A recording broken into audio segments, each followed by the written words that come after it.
We guide you through how to transfer money from PayPal to PayPal in 2026. So, the first thing you need to do is to open your PayPal app or go to your paypal.com and log into your account.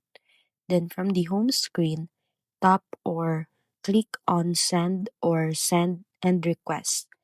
Enter the recipient's email address, mobile number, or PayPal username, making sure it's linked to their PayPal account.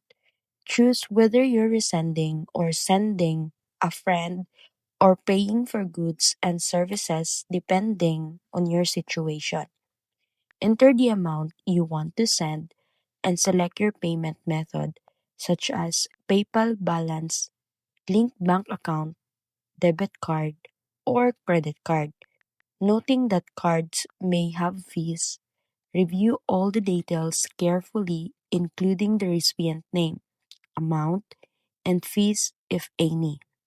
Then, tap Send Now to complete the transfer instantly, and once sent, you'll see a confirmation screen and the transaction will appear in your activity history, while the receiver gets the money immediately in their PayPal balance.